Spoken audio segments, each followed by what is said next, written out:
warahmatullahi wabarakatuh. Alhamdulillahirabbil alamin. Assalatu wassalamu ala asyrafil anbiya'i wal mursalin wa ala alihi wa ashabihi ajma'in. Wala hawla wala quwwata illa billahil aliyyil azim. Allahumma la sahla illa ma ja'altahu sahla wa anta taj'alul hazana idza syi'ta sahla. Rabbi shrah li sadri wa yassir li amri wahlul 'uqdatam min lisani yafqahu qawli. Amma ba'd. Kepada yang terhormat Urusi Tuan Nazir Masjid Bukit Indah yang saya kasihi, kepada segenap asatizah para alim ulama, para imam, para masyayikh di masjid yang mulia ini, wabil khusus kepada segenap hadirin wal hadirat hafizakumullah yang saya cintai semuanya. Alhamdulillah, kita bersyukur kepada Allah Subhanahu wa taala pada malam yang mulia ini dapat bersilaturahim, berkenalan, dan harapan insya-Allah ia menjadi asbab untuk mendapatkan ilmu bermanfaat, saling nyambung talian persaudaraan, menguatkan ukhuwah Islamiyah. Selawat dan salam dicurahkan kepada junjungan besar baginda Nabi Muhammad sallallahu alaihi wasallam, kerana dengan syafaat baginda lah kita semua berharap di akhirat kelak. Hadirin wal hadirat hafizakumullah.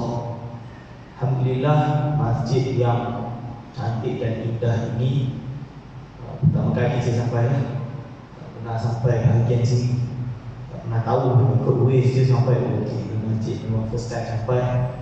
Tapi Masya Allah, masjid ni dia punya zahrafah dia tu, zahrafah tu ukiran Maghribi, tempat saya belajar.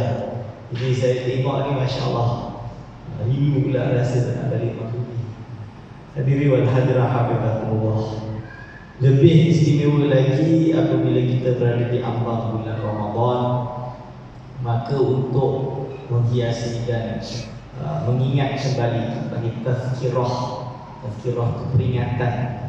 Jadi untuk mengingat lagi atau revise lah, revision kita, persiapan kita untuk masuk bulan Ramadan, maka sudi pada saya pada kali ini saya ingin berkongsi dengan hadirin wal hadirat hafizakumullah, iaitu tentang manhaj atau pembahasan puasa Ramadan dan dari sisi zahir dan batin.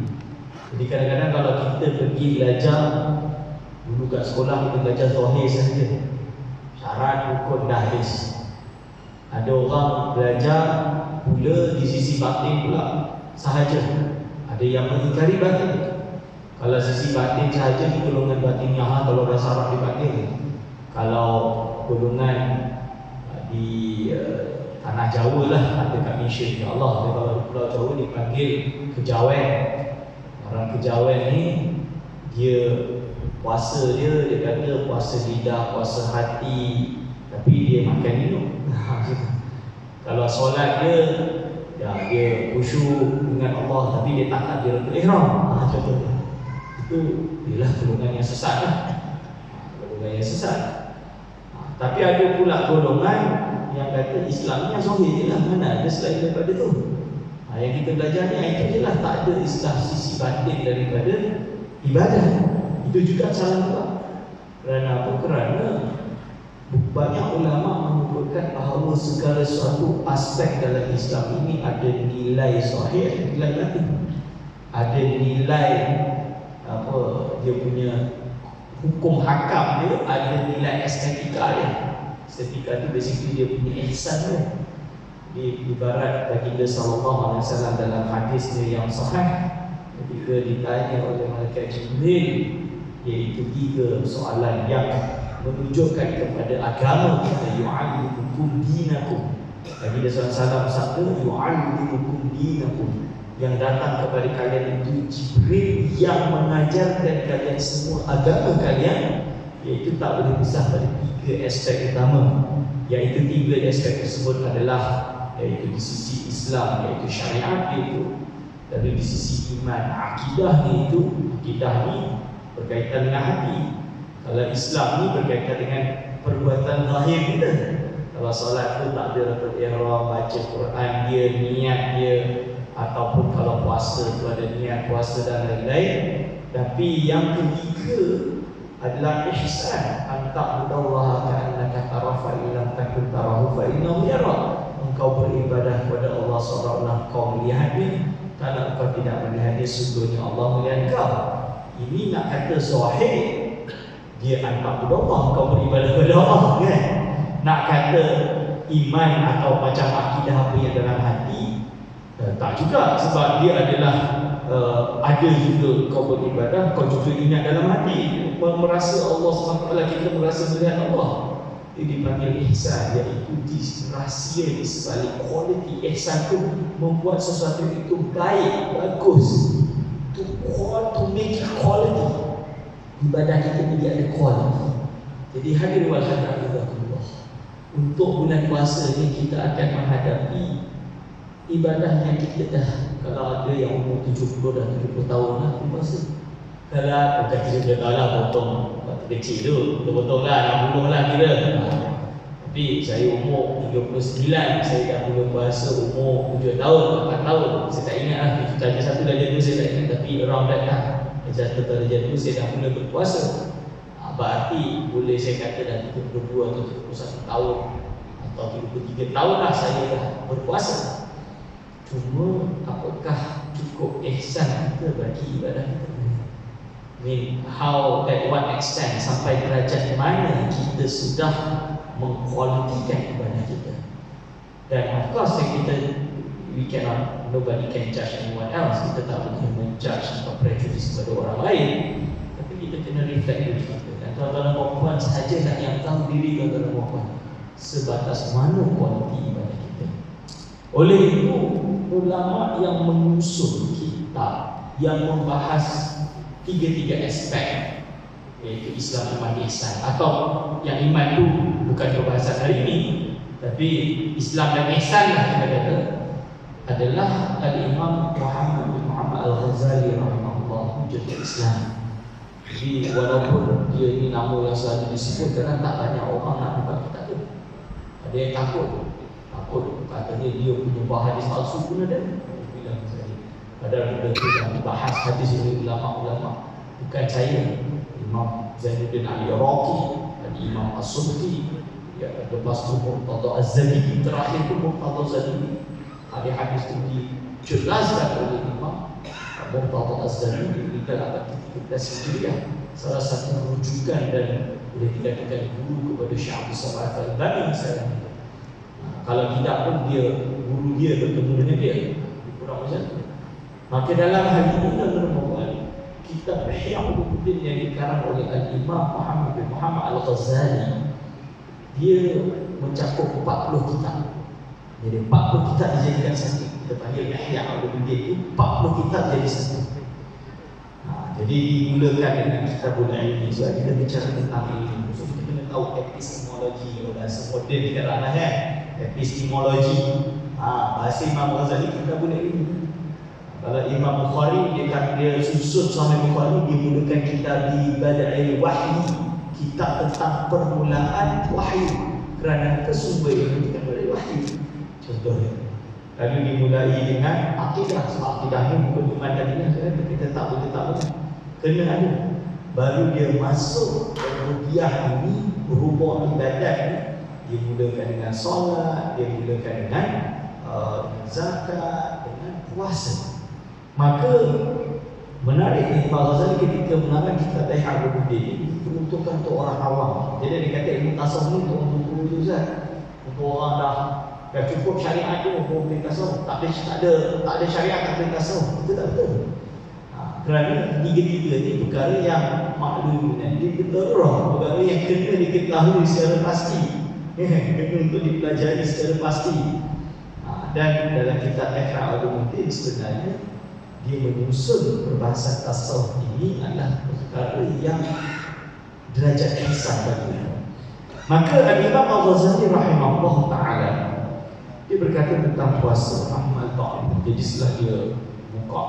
Jadi setiap kali dia buka kitab, dia ada 40 kitab. Kitab Asrar As-Sawm, kitab rahsia-rahsia puasa wa muhimmati, dan kepentingan puasa. So dia mula mukadimah amma ba'du. Dia berhenti je amma ba'du. Amma ba'du tu kalau bahasa Arab ni dia kurang gini lah tuan-tuan. Dia buka mukadimah, dia nak mula perbahasan dia akan sebut amma ba'du. Itu bahasa Arab. Ulama tu dia buat macam tu. Amma ba'du fa inna sawma ruknul iman. Pertama sekali kata Imam Ghazali adalah puasa adalah fa inna sawma, sesungguhnya puasa itu adalah ruknul iman. Puasa ini 1/4 iman. Dan kita tahu dalam akidah rukun iman, kita tahu dalam akidah iman ini ibarat, kalau raihan bahasa ini tiada lah, tapi just to explain, seseorang itu mendapat kebahagiaan atau sengsara abadi ditentukan oleh iman. Means kalau dia mati dalam iman, dia banyak dosa sekalipun, dia mungkin masuk neraka. Lama mungkin lama lah, kalau dia banyak dosa lama pun lama, tapi dia tak abadi dalam iman. Sampai satu tahap dia akan keluar daripada api neraka dan dia akan masuk syurga. Walau mithqala dzarratin minal iman, walau sebutir zarrah iman. Sebutir zarrah iman. Dia hanya ada, dia percaya la ilaha illallah Muhammadur Rasulullah. Itu yang ada dalam hati dia. Kalau bab dosa tak ingat lah, semua dosa-dosa sampai kecil semua dia buat. Contoh dia. Alhamdulillah misalnya, tapi dia buat misalah. Tapi dia ada sebutir iman. Dia akan masuk neraka. Allah SWT akan dalam hati mereka mungkin untuk adili dia. Tapi dia tidak akan kekal dalam neraka. Dia still akan datang masuk syurga. Tak kisahlah berapa lama, 100,000 tahun ke berapa tahun ke, Allah tidak. Tapi kalau dia minta ampun dan Allah ampunkan dia, siapa tahu setelah waktu disiksa, dikeluarkan masuk syurga dan dia akan abadi dalam syurga. So iman bukan benda remeh dia panggil.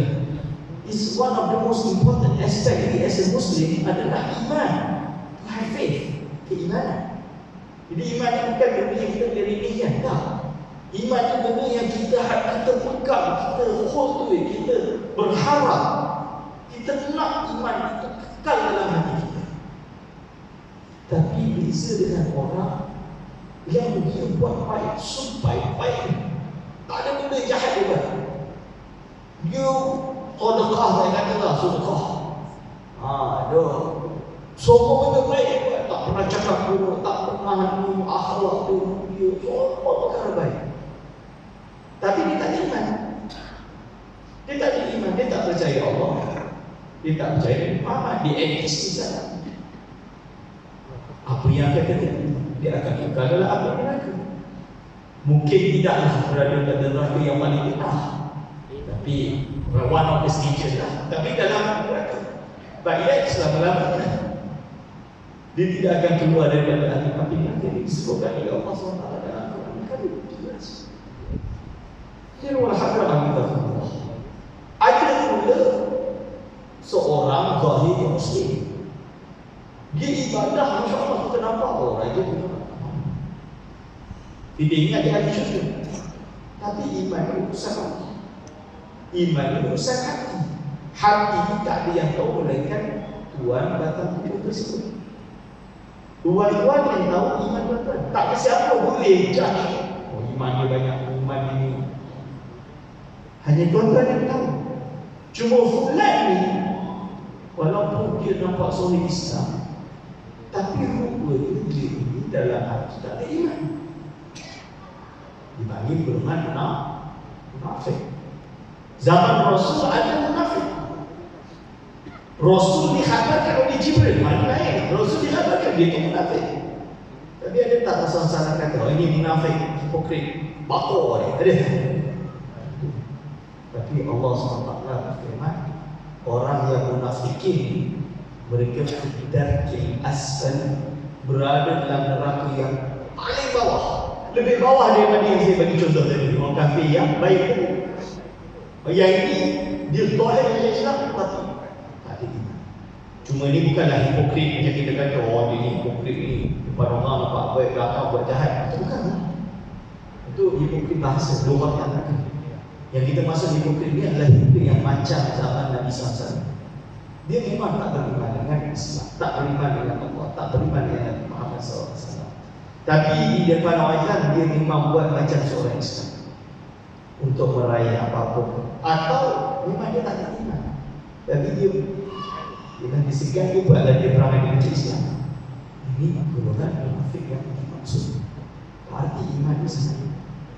Maka Al-Imam Ghazali mengisyaratkan tentang keagungan puasa. Fa inna sawma rubu'iyah. Jadi puasa itu 1/4. Jadi dah hampir dekatlah 1/4 ni. Itu benda yang besar. Dan berdasarkan apa? Di Muqtada Qali sallallahu alaihi wasallam as-sawmu nisfu. Berdasarkan perpegangan pada sabda Nabi sallallahu alaihi wasallam as-sawmu puasa adalah nisfu. Puasa ini separuh dari kesabaran. Tapi kalau kita lihat Imam Al-Ghazali, dia, kalau saya tahu orang kata dia tak tahu hadis itu, saya kata tak betul. Sebab apa? Dia boleh memahami hadis bukan hanya riwayat tapi juga dirayat. Dirayat ni dia ada faham hadis melalui sanad, siapa rawi kepada rawi ini kepada rawi ini. Itu setakat itu kan sahih tak sahih itu kita faham. Tapi ada dirayat, fikih hadis, faham hadis. Jadi kita tak semudah hari ini orang berkata kan ni Rasulullah tak, Rasulullah tak buat ni dia tak semudah. Tak semudah apa tanya ustaz ni ada hadis tak ada hadis, ni tak boleh buat Rasulullah tak buat. Tak semudah. Tak semudah saya nak buat apa yang Nabi buat, Nabi tak buat saya tak buat. Tak semudah. Sebab ilmu tersebut adalah memerlukan kepada manhaj, metodologi yang betul. Kita mungkin buka hadis, cari hadis, Google. Sekarang ni nak kata hafal hadis tak. Nak kata orang hafal Sahih Bukhari saya tak jumpa lah. Yang paling hebat-hebat kata Ustaz Sunnah tapi hafal Bukhari saya tak jumpa lagi lah yang hafal Bukhari Muslim. Yang kat Malaysia lah maksud dia. Contoh dia. Kerana apa? Hadis tak dapat difahami hanya dengan baca hadis satu hadis lepas kita buat kesimpulan tak. Hadis hanya dapat dikuasai apabila seseorang memahami satu hadis dan dibandingkan dengan hadis yang lain. Maka Al-Imam Al-Ghazali yang dituduh pada orang tak pakai hadis, tak pakai dalam hadis, apa dia kata? Puasa itu 1/4. Berdasarkan sabda Nabi SAW, as-sawmu nisfu shahr. Puasa ini separuh dari sabar. Jadi kalau kita anggap sabar bulan, puasa ini separuh kesabaran.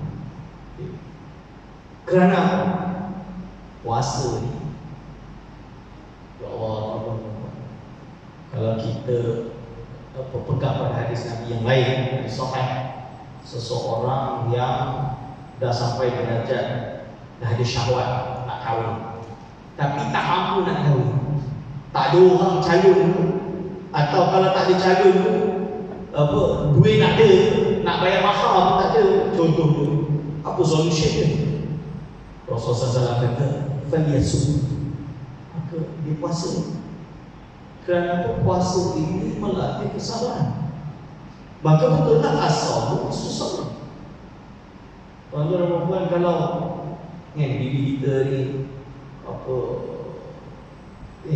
banyak benda nak buat, tapi macam yalah nak marah, nak apa, nak ni semua kan. Cuba kalau kita puasa, apa jadi?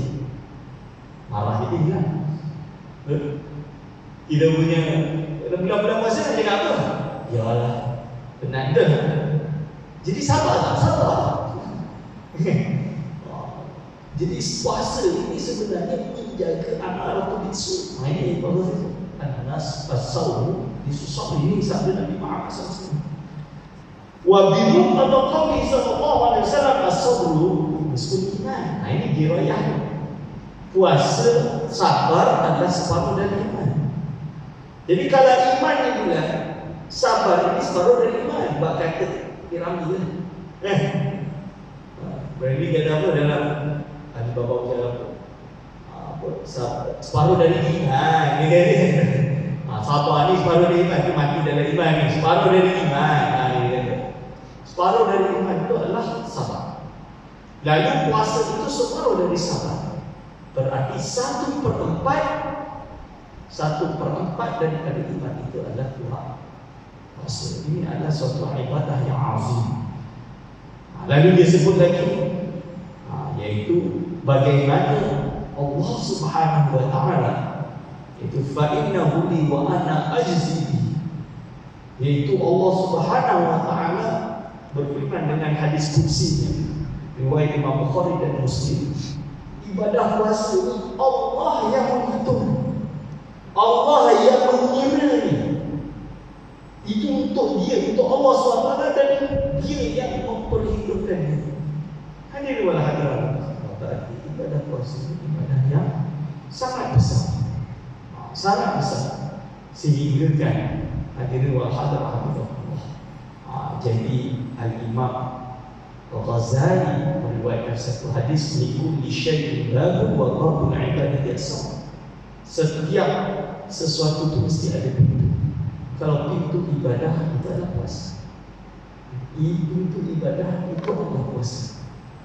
Ini baru benda-benda zahir yang dijelaskan, benda-benda zahir yang dijelaskan oleh Imam Al-Ghazali.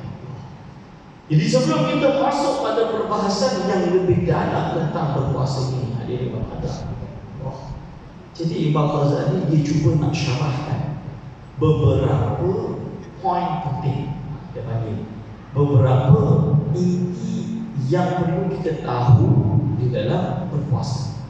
Kerana bulan Ramadan ini adalah bulan yang ibadah berpuasa ini menarik. Jadi kalau kita rujuk dalam kitab fiqh, kan Allah Subhanahu wa taala berfirman, kutiba alaikumusiyam, kutiba alaikumusiyam. Tapi kalau solat, aqimus salat, atau lain-lain lah, zakat kan, wa'atiz zakat, bayar zakat. Kenapa Allah memilih kutiba alaikumusiyam? Perkataan ini kutiba ini dari kata itu menulis secara literal lah. Kutiba alaikumusiyam, ditakdirkan kepada kalian semua, ditentukan, digariskan oleh Allah SWT kepada kalian semua berpuasa. Kama kutiba, seperti yang telah digariskan oleh umat-umat yang terdahulu, mereka juga beribadah dengan ibadah puasa. Ini sebab apa? Rahsia puasa, kalau ulama melihat, dia adalah suatu ibadah, tapi fixed in nature. Dia bagi bahasa Inggeris macam tu. Nature ni kita bagi bahasa Arab dia tabiat, tapi saya tak suka guna bahasa tabiat. Sebab tabiat ni nanti jadi macam bitawani, macam makna yang tidak sesuai. Tapi yang saya maksud tu by its nature, kerana manusia, kita secara manusia, segala penyakit manusia kebanyakan dia datang daripada makanan kita. Imam Ghazali disebut nanti bila saya masuk dalam bab batin, Imam Ghazali sebutkan. Jadi orang, yalah, saya ni walaupun masih muda tapi banyak penyakit juga. Jadi tak kronik lagi lah. Penyakit apa, selalu migraine, kan, selalu ni. Jadi banyak penyakit ini, diabetes, darah tinggi, semua ini berasal daripada makanan. Banyak makan kolesterol, banyak makan berminyak dan lain-lain. Jadi Allah takdirkan ibadah puasa ini fixed in nature. Ini dia sesuai dengan tabiat tubuh manusia itu sendiri. Yang mana manusia ini apabila dia berpuasa, dia take advantage untuk menyehatkan diri. Dia menjadi lebih progresif dari segi apa? Dari segi ibadat, dari segi amalan, which is true dalam ilmu pendidikan Islam. Bukan pendidikan Islam, education faculty, bukan. Ilmu pendidikan Islam ni maksud saya itu dalam kitab taklim, pelita penuntun. Kalau orang masuk pondok, masuk sekolah agama zaman dulu lah, ma'had zaman dulu, pondok zaman dulu, orang orientation dia bukan macam sekarang kenal ni perpustakaan, ni asrama, bukan. Orientation dia mengaji kitab, belajar adab-adab tadi. Dalam kitab tu satu sebut jangan makan banyak. Kalau makan banyak cepat ngantuk. Kalau cepat ngantuk macam mana nak menghafal? Banyaklah salah dia, tak dapat air tu. So disuruh sebab tu kami di pondok memang dah biasa puasa. Memang kena puasa. Sebab apa? Sebab puasa ini buat kita boleh tak cepat ngantuk. So kita pun boleh banyak membaca dan jadi ibadah puasa ini suatu takdir yang Allah takdirkan kepada umat Nabi Muhammad dan umat-umat terdahulu, because it fits nature. Dia sesuai dengan tabiat manusia ini sendiri. Tubuh kita perlu kepada fasting, perlu kepada puasa. Sampai orang putih jangan buat intermittent fasting, dia dah try intermittent fasting. Bagus juga, sehat juga, progresif juga. Badan pun tak adalah tak boleh dikawal. Cuma tak dapat pahala kan? Dah dapat pahala, kita puasa betul-betul. Sebab tu dalam Islam dia ada puasa Islam kan? Dia ada puasa bid, puasa putih. Kita juga ada puasa yang dibagi dengan puasa daun. Kalau nak cegah sehat puasa daun, satu hari puasa, satu hari tak. Satu hari puasa, satu hari tak. Satu hari puasa, satu hari tak. InsyaAllah sehat. Oh, sakit kan? Satu hari puasa pening badan kita tak? Dia dah train, insyaAllah saya dah try, bertahun-tahun saya try. Alhamdulillah, sangat-sangat bermanfaat. Ini yang menyebabkan Al-Imam Al-Ghazali menjelaskan macam mana kita terletak sisi ibadah daripada berpuasa tadi. Bukan macam kita minta fasting tadi. Even though saya nak kata konten yang tak bagus, bagus lah, kita tak ada pahala lah kan. So, kita ibadah ada tertib. Bukan pasal ibadah-ibadah Allah Maha Tahu. Kita jangan Allah lebih tahu. Saya serahkan kepada Allah. Memanglah Allah Maha Tahu, tapi Allah pun menurunkan syariat. Cara-cara beribadah tu kita kena tahu. Maka Al-Imam Ghazali menjelaskan perkara-perkara yang wajib secara sahih. Apa maksud? Pertama satu dia kata, untuk awal syahr Ramadan. Jadi nak masuk bulan Ramadan ni, kita kena tahulah dah masuk bulan Ramadan. Dalam Islam, masuk bulan itu bukan dengan kalender. Masuk bulan, kalau kita kata 12 bulan, 3 bulan kita tengok anak bulan, yang lain kita tengok kalender, itu tak betul. Itu tak betul. Nak menentukan awal bulan itu dengan mencerah anak bulan. Berapa kerajaan beli alat mahal-mahal, balai cerah canggih-canggih, tapi tengok anak bulan 3 bulan, yang lain tak tengok, tak cerah, tak betul. So tengok anak bulan kita kata tu awal bulan tak? Sebab apa? Sebab ulama menyebutkan penentuan anak bulan adalah awal bulan adalah dengan melihat anak bulan atau menyebutkan 30 hari. Ini dalam kita cakap. Sebab itu kita ada panel falak cekin. Kita ada panel falak Jabatan Mufti di negeri-negeri. Setiap negeri ada Jabatan Mufti dia. Dan Jabatan Mufti ini bertugas untuk mencerah anak bulan. Pergi cerah anak bulan. Nak tengok daripada 28 ke 32 titik yang ada di Malaysia ni, mana satu titik yang dapat nampak anak bulan. Tapi kita ada hisap-hisap tu, just kira-kira lah nak target anak bulan kat mana, dapat nampak ke tak. Itu kena ada ilmu dia. Bukan mencerah anak bulan. Air Rabu ni nak mencerah anak bulan. Tuan-tuan naik atas senar dulu, atas kubah. Mana anak bulan? Kena kiri kanan tak tengok mana.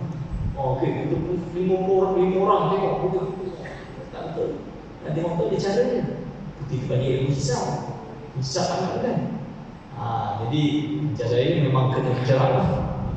Tapi plan dia saya tak boleh kan, sebab saya Rabu saya mengajar. Saya biasa bercerah kat balai cerah dekat Teluk Kemang, Audition di Sembilan, bawah Jabatan Mufti di Sembilan. Tapi saya kata saya tak boleh lah. Di Datuk Mufti wilayah Kemang, kita tengok dekat tahu KL lah, KL tahu. Semoga sempat lah sampai nak mencerah anak bulan. Jadi insyaAllah Rabu ni insyaAllah dapat anak bulan lah. Kita tak tahu, kena tunggulah pengumuman yang rasmi. Pemegang umur diumumkan tu rasmi kan tu nanti. Dapat nampak ke tak nampak. Kalau Kalau nampak habis dah kita puasa. Jadi imam dah tu insya-Allah tarawih. So siap-siap akhir ada dia wala hadar. Yang kedua niat. Niat itu kita tahu dari wala hadar apa? Niat ini fardu rukun puasa. Fardu puasa. Nawaitu sawma ghadin an ada'i fardhi syahri ramadhani hadhihi sanati lillahi ta'ala. Yang itu Ramadan. Saya tahu banyak orang ikut Ramadan. Upin-ipin ikut Ramadan. Anak saya 3 ikut Ramadan. Saya ajar dia tak Ramadan. Ustazah dia kata kat sekolah Ramadan lah. Dia kata jawab boleh kalau salah Ramadan ni betul. Tapi salah harakat ni tak adalah kata puasa tak. Sama cuma nak ajar lah kamu seorang ikut. Sebab apa walaupun dia sebut sore Ramadan tapi bila dia menjadi mudhaf kepada mudhaf ilaih mudhaf maka dia jadi Ramadan. Wa jurra bil fathati ma la yansarif ma la yudhaf aw yakun ba'da al-radif. Itu ilmu, dia punya ilmu nahwu saraf dia. Punya apa alfiah Malik dia. Wa jurra bil fathati wa jurra bil fathi ma la yansarif ma la yudhaf aw yakun ba'da al-radif.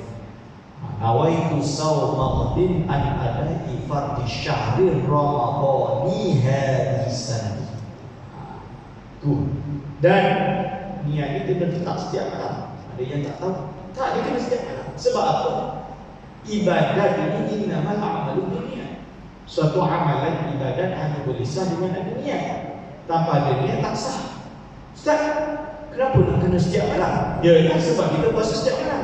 Solat 5 waktu sehari dengan sunat-sunat sekali. Setiap kali nak kata dia niat kan? Allahu Akbar. Maksudnya niat.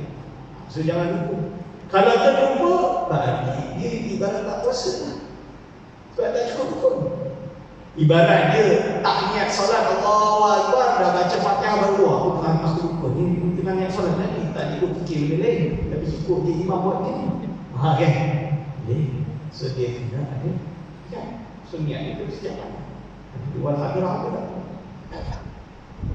Lalu boleh ke niat yang kita buat sebulan ini sebab nak awal. So boleh. Puas boleh. Ikut mazhab Maliki. Oh Ustaz ini pindah mazhab. Mana boleh?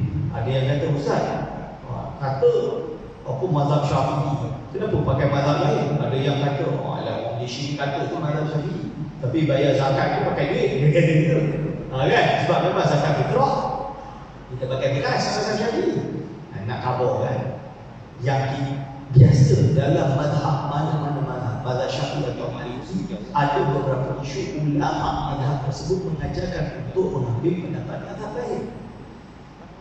Kerana ada masyaqqah, ada berat. Bukan tidak bermazhab. Mereka yang kita masalahkan hari ini dia mengajak orang awam jangan bermazhab. Jangan dengar apa Rasul dia satu kata cerita Rasul ni mazhab dia apa? Rasul ni maksudnya kalau ustaz yang cakap dia boleh salah kan, dia tak maksud. Buat apa nak dengar cakap ustaz, dengar cakap Rasul lah. Ini yang kita lawan sekarang. Sebab apa? Bila dia kata macam tu kat orang awam berapa banyak hadis dia baca? So mana dia tahu? Cuma kalau dia buka, kalau ulama yang baca, dia dah baca 100,000 hadis.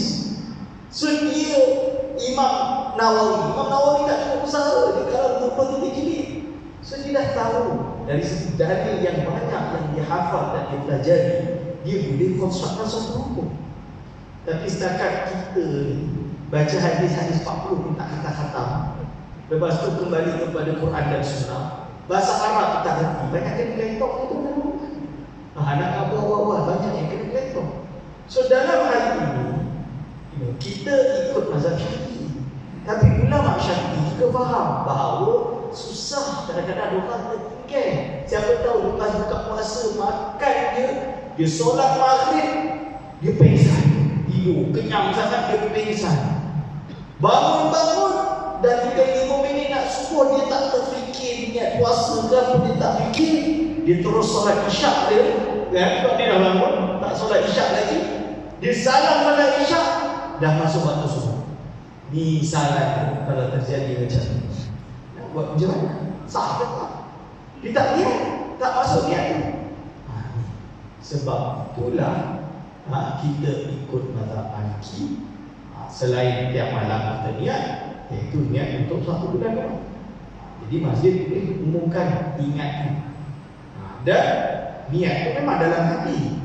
Cuma bila kita orang tua tu ini atuk saya biasanya lepas solat maghrib tu, lepas buka puasa, solat maghrib sebelum makan, dia ajar orang kita nawaitu sauma ghadin an ada'i fardhu syahr ramadhan hadhihi sanati lillahi ta'ala.